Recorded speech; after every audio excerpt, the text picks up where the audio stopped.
दोस्तों, पति पत्नी एक ऐसा रिश्ता जो एक जन्म ही नहीं जन्म जन्मांतर का रिश्ता कहा जाता है। अग्नि को साक्षी मान करके जो फेरे लिए जाते हैं,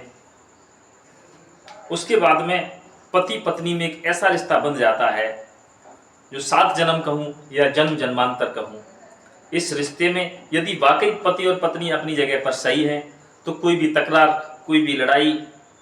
कोई भी चुगली इस रिश्ते को नहीं खत्म कर सकती है।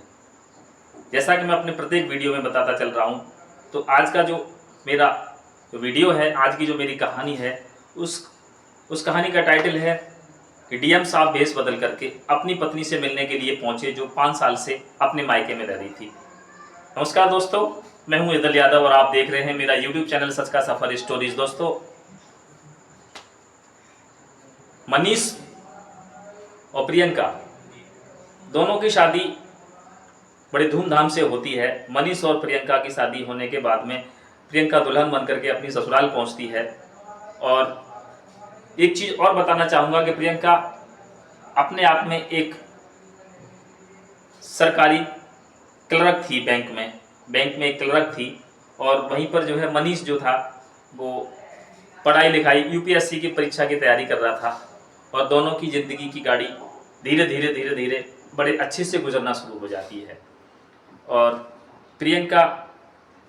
जब अपनी ससुराल में रह रही थी तो पति से बहुत प्रेम करती है, वहीं पर मनीष भी अपनी पत्नी से बहुत प्यार करता है। और समय पंख लगा करके उड़ रहा था। एक बात, जहाँ अच्छा होता है वहाँ पर बुरा भी होता है, और वक्त कब किसके ऊपर मेहरबान हो जाए और किसको नीचा दिखाते, ये कुछ कहा नहीं जा सकता है। एक समय उनकी ज़िंदगी में ऐसा आता है कि जो प्रियंका होती है उसके सहकर्मी जो होते हैं वो मिलने मिलाने के लिए प्रियंका से घर पर भी आना जाना रहता है। और वहीं पर मनीष जो अपनी पढ़ाई कर रहा था, मनीष को अपनी पत्नी के कैरेक्टर पर थोड़ा सा शक होने लगता है। और आए दिन कोई ना कोई बैंक कर्मी जब मिलने के लिए उससे आते रहते हैं तो ये चीज़ उसको खटक रही होती है। दोस्तों,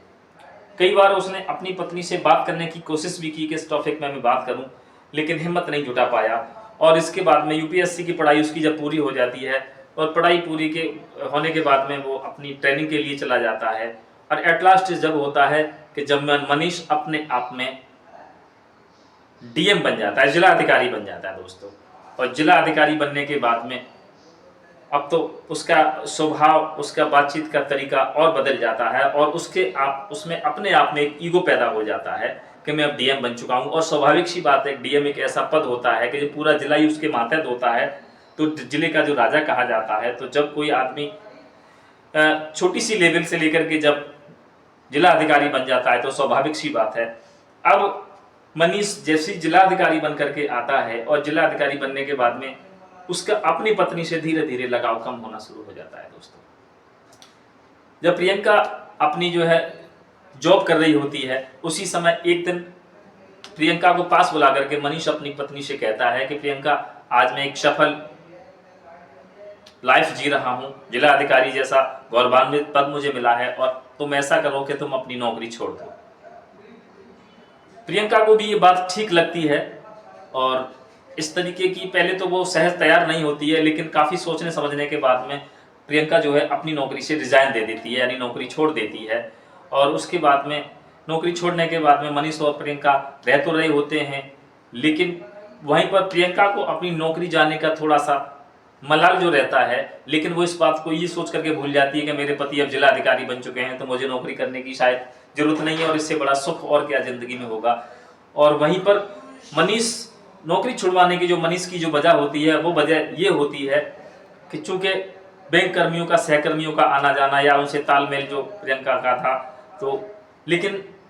इसी चीज़ के चलते हुए कुछ लोगों का फिर भी उसके पास आना जाना होता है। चूँकि प्रियंका की जगह पर जो नया व्यक्ति जो सेलेक्ट किया जाता है, तो पिछली कुछ फाइलें होती हैं, पिछले कुछ काम होते हैं जिनकी जानकारी लेने के लिए आना जाना तो जारी रहता ही है। तो इस बात को लेकर के अब प्रियंका से मनीष जो है झगड़ना शुरू कर देता है।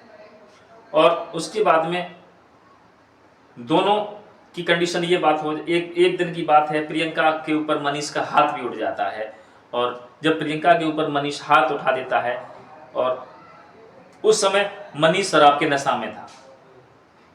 चूंकि घर की कलेश कुछ ऐसी होती है कि चाहे अधिकारी हो या कर्मचारी हो या कोई भी राजा हो या कोई भी गरीब हो, जो कलेश जब आदमी के ऊपर हावी होती है, इस तरीके का जब घर में जब इस तरीके का माहौल बनता है, तो हर आदमी की बुद्धि जो है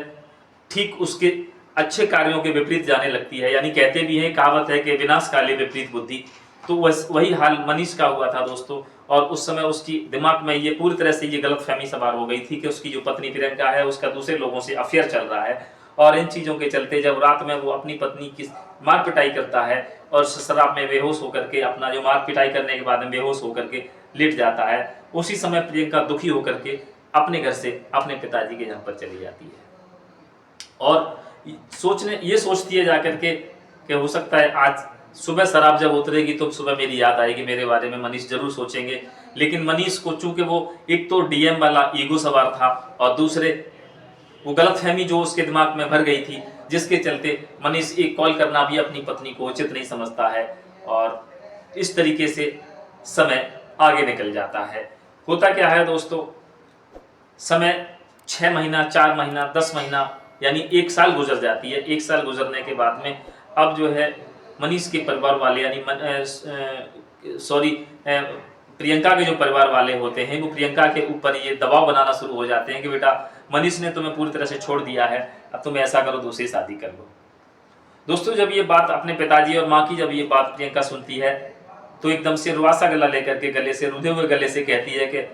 सॉरी माँ, सॉरी पिताजी, मैं ज़िंदगी में मैंने एक ही पति किया था और मैं जो है इस तरीके से अपनी ज़िंदगी ऐसे ही काटना उचित समझूंगी, लेकिन किसी दूसरे के बारे में शादी करना तो बहुत बड़ी बात है लेकिन मैं सोच नहीं सकती हूँ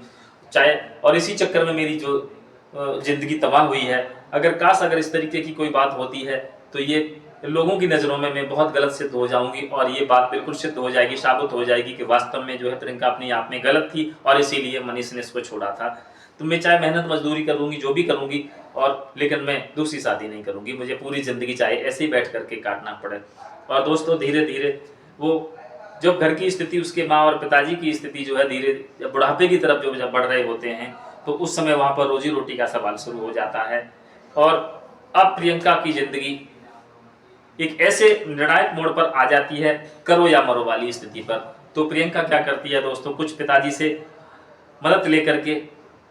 और मेहनत मजदूरी करके एक चाय की दुकान खोल लेती है और उस अपनी चाय की दुकान से अपना जो भी अर्निंग होती है, जो भी आमदनी होती है, उससे अपने माँ और पिता और खुद का जो है भरण पोषण, पालन पोषण करना शुरू हो जाती है। वहीं पर दोस्तों एक दिन मनीष, अब इस बात को तकरीबन 5 साल हो चुके थे, मनीष अपने जो जिला अधिकारी जो बन चुके थे वो जिला अधिकारी महोदय को एक पार्टी से इन्विटेशन आता है, एक पार्टी से निमंत्रण आता है और एक शादी में जब वो शरीक होने के लिए जाते हैं तो वहाँ पर क्या देखते हैं कि वहाँ पर उनकी समकक्ष जो अधिकारी थे या उनके जो डाउन लेवल के थे, कुछ पुलिस महकमा से भी थे, कुछ जो है एसडीएम लेवल के लोग थे, सब अपनी अपनी पत्नियों के साथ जो है आते हैं और सज धज करके पार्टी एंजॉय कर रहे होते हैं। दोस्तों उसी समय विधि का कुछ ऐसा विधान हुआ और मनीष को अपनी पत्नी प्रियंका की याद आती है और प्रियंका की याद करके वो उसके अंदर, उसके दिल में प्रियंका के लिए पुनः वो गुबार आना शुरू हो जाता है। चूंकि प्रियंका अपने मायके में रहते रहते उसको 5 साल गुजर गए थे, लेकिन खबरें तो मिलती रहती हैं। आज दिन तक उसको इस तरीके की कोई खबर नहीं मिली थी कि प्रियंका ने दूसरी शादी कर ली है। तो आज मनीष को, जो आज जिलाधिकारी बना हुआ था, उसको अपनी पत्नी की बहुत याद आती है और वो अपने किए पर बहुत पछताता और बहुत ही रोता है, अकेले में बैठ करके पार्टी बीच में छोड़ करके चला जाता है। और अब मनीष ने एक निर्णय कर लिया था कि सुबह होते ही अपनी पत्नी से मिलने के लिए अवश्य जाऊंगा। और दोस्तों होता क्या है कि सुबह ही मनीष अपने ड्राइवर से कहता है और पर्सनल गाड़ी लेकर के मनीष अपनी ससुराल में पहुंचता है। तो जब मनीष उस समय जब प्रियंका के सामने पहुंचता है तो छुप करके प्रियंका के बारे में जब उसने जो वहाँ पर जाकर के जो जानकारी हासिल की है, तो प्रियंका अपनी चाय की दुकान पर अपनी बैठी हुई है और अपनी दुकान को चला रही है। काफ़ी देर तक जो है मनीष दूर से इस मंजर को देखता रहता है और जब उससे नहीं रुका जाता है तो मनीष प्रियंका के सामने जब पहुंचता है तो उसकी आंखों में आज पश्चाताप के आंसू थे, अपनी पत्नी से निगाहें नहीं मिला पाता है। वहीं पर इतने दिन बाद मनीष को सामने देख करके प्रियंका दुकान पे से उतर करके नीचे आ जाती है और मनीष के तरफ बढ़ करके प्रियंका मनीष के चरणों का स्पर्श करती है। वहीं पर मनीष अपनी पत्नी को पकड़ करके और अपने गले लगा लेता है और अपने किए पर बहुत पछताता है और उसके बाद में अपने उसने जो भी लांछन या जो भी इल्ज़ाम लगाए थे उनकी माफ़ी मांगता है और कहता है, प्रियंका मैं तुम्हारे बगैर नहीं रह सकता हूँ, मैंने खाम खाई, मेरे दिमाग में जो भी हुआ था, जो तुम्हारे ऊपर शक किया था, उन सारी चीज़ों की, उन सारी भूल की मैं तुमसे क्षमा मांगता हूँ और मैं तुम्हें पुनः लेने के लिए आया हूँ। दोस्तों, एक पति का आग्रह पत्नी कैसे ठुकरा सकती है। और 5 साल बाद दोनों मिले थे। प्रियंका और मनीष पुनः एक हो जाते हैं और अपनी ससुर और सास से विदा लेकर के मनीष अपनी पत्नी प्रियंका को लेकर के, जो आज जिला अधिकारी बन गया था, 5 साल बाद अपनी पत्नी को लेकर के पुनः अपने आवास पर लौटता है। दोस्तों, इस कहानी को आप तक पहुंचाने के पीछे मेरा सिर्फ और सिर्फ यही मकसद था। जैसा मैं अपने ज़्यादातर अक्सर कर वीडियोस में जब ये चर्चा करता हूं तो वहां पर पति पत्नी से लेकर जो भी चर्चाएं होती हैं तो मैं यही बताता हूं कि ये साथ पति पत्नी का जो रिश्ता होता है वो एक ऐसा रिश्ता होता है जिसको कोई तोड़ नहीं सकता है। मिलता हूं एक नई वीडियो के साथ, तब तक आप देखते रहें मेरा यूट्यूब चैनल सच का सफर स्टोरीज। वीडियो अगर अच्छी लगी हो तो चैनल को सब्सक्राइब, वीडियो को लाइक शेयर करना ना भूलें। जय श्री कृष्णा, जय श्री राधे।